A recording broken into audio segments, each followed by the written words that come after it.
Chapter 11, we visit the Garden Gnome Emporium.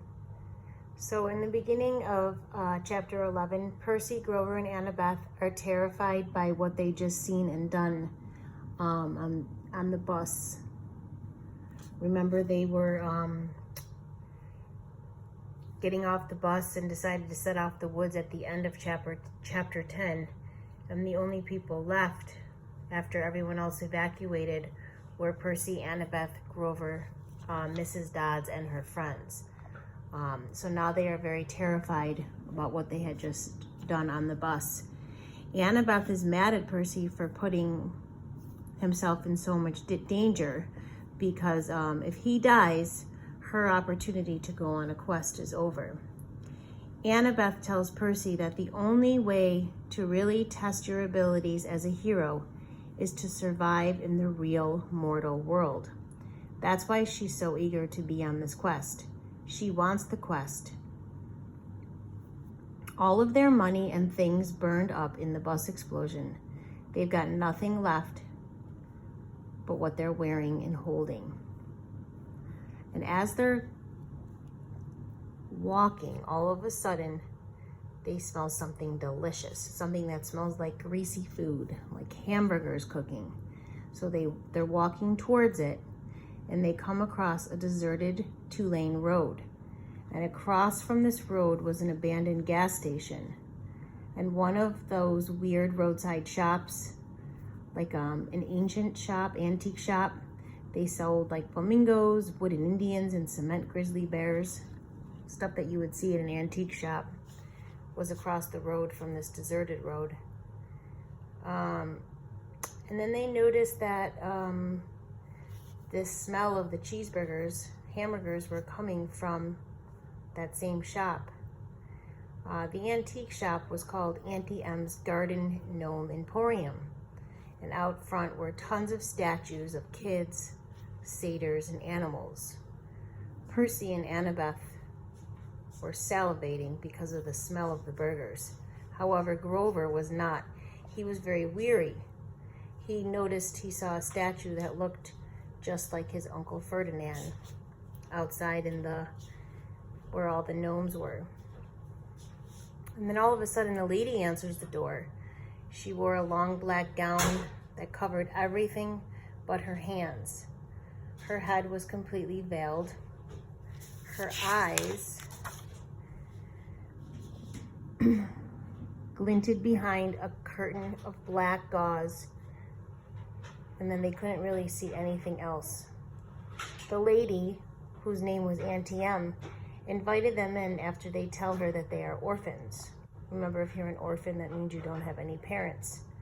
She fixes them burgers, shakes, and french fries in the back of her shop. The shop is a warehouse filled with even more statues of all kinds of people in all kinds of poses. The statues have all different kinds of looks of people and all different kinds of poses.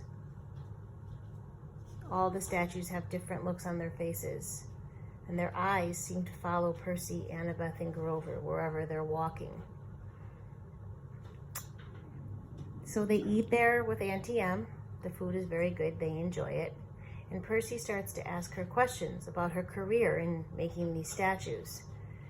Auntie M's face,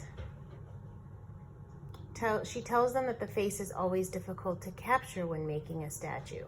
She tells them she started her business with her 2 sisters.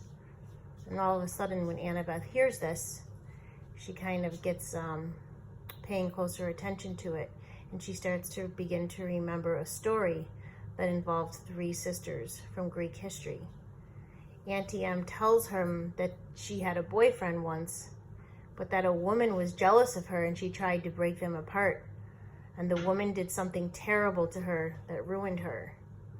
And Auntie M's sister stuck with her, but then they eventually died. All of a sudden, Annabeth realizes what she's talking about and decides that they have to leave, like right now. Grover agrees, but Percy's not so convinced. Auntie M asks them if they wouldn't mind posing for her. Percy doesn't see the harm in that, but Annabeth and Grover realize that NTM is actually a gorgon named Medusa. Medusa has snakes for hair, and if you look at her, you will turn to stone. They warn Percy about this just in the nick of time, and the three fight their way out of Medusa's clutches.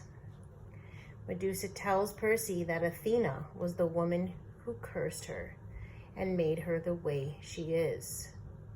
Athena caught Medusa and her boyfriend Poseidon in her sacred temple. By the way, she is really ugly, and she has snakes for hair. And remember, Athena is Annabeth's mom. Percy manages to chop her head off by using a glass garden ball to watch her. So he uses the ball kind of to see her, because if he looks at her straight in the eye, head on, then she'll turn him to stone. So he uses the ball to see her and cuts off her head. And as soon as the head is lopped off, Annabeth managed to cover it without looking. Percy finds some mailing materials and packs the head into a box.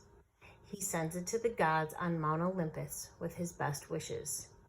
He also finds the addresses of the underworld in Los Angeles. It turns out Hades is one of Medusa's customers. So he found that information after he killed Medusa inside of her shop. He realizes that Hades is one of her customers. So that's how chapter 11 leaves off.